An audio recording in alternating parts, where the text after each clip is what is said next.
আসলে কিন্তু আমার বক্তব্য লেখেই নিয়ে আসছি। লেখার বাইরে দেওয়া আমার জন্য খুব কঠিন, কারণ কথা বলতে তো মুখেটা কত কত আয় করতে পারে। বালা কথা, মন্দ কথা, খারাপ কথা, কথা, কুকথা, অনেক রকমের কথা আছে। কথার কোনো শেষ নাই, যে কথা বলে শেষ করা যাবে না। কিন্তু কথা হলো, আসল কথা হলো, কথা বলতে গিয়া আমার সাংবাদিক ভাইয়েরা আছে, ওনারা এই থেকে বিভিন্ন গ্রামাটিক্যাল মিস্টেক, বিভিন্ন ধরনের, আবার এই অর্থ কি হয় বা এটা এইভাবে না বললে ওইভাবে বললে কেমন হয়, এ ধরনের একটা সমস্যায় থাকি। যার জন্য রাষ্ট্রপতি হওয়ার পরে একটা গরুর খোয়ার তো শুনছেন আপনার নাম, এই খোয়ারের ভিতরে থাকার মতো একটা অবস্থা, মানে যার জন্য এই অবস্থার ভিতরে রাখা হয়, মানে যার বা ভিতর থেকে কোনো ধরনের কাজ ফ্রি করা যায় না। এখানে আজকে আমার বন্ধু ফজলুর রহমান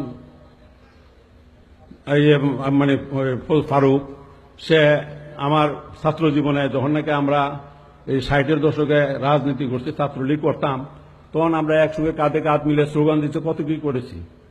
সে কিন্তু আজ আমার এখানে আসতে যে কি অবস্থাটা ফেস করছে, সে পরে জিজ্ঞাসা করলে তার কাছে জানতে পারবেন, মানে আসতে পারে না। আর আমি যে আপনাদের কাছে আসছি, কিন্তু আসছি তো দেখেন বাসের বেড়া দিয়া কত দূর।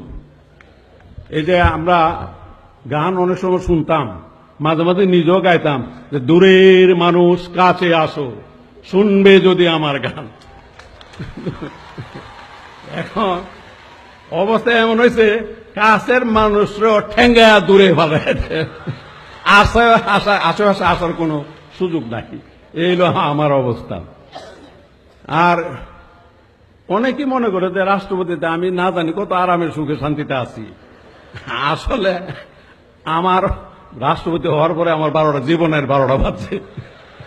কারণ আর আমার কোনো ধরনের স্বাধীনতাই নাই। কারণ কথা বলতে হয়, মাইপা খাইতে হয়, মানে ডাক্তার সাহেব পরীক্ষা করে দেয়। পয়লার দিন যখন রাষ্ট্রপতি, পরের দিনই মানে হাজির অনেক লোক, ডাক্তারও আয়সা পড়ছে নিচে সব। আমার ওয়াইফরে বললাম যে একটা ডিম আমলেট করে দাও তাড়াতাড়ি। ডিম আমলেট করছে যে একজনে গিয়ে যে আমার দিব না, আমার ওয়াইফের হাত থেকে ডিম লয়ে গেছি গা নিচে। আবার ডাক্তারে বেশি না 1/3 খাইছে। এখন বলেন একটা ডিমের মামলেট, এটা থেকে 1/3 খাইয়া লাইলে এটা কি খায়?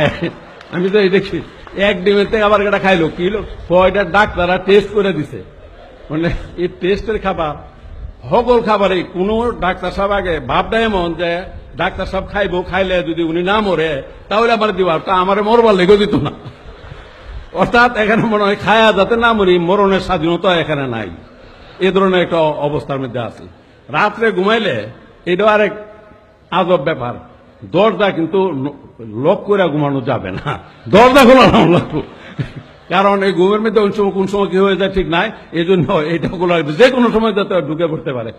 এই অবস্থার মধ্যে আছে, দুজন কি সুখে আছি।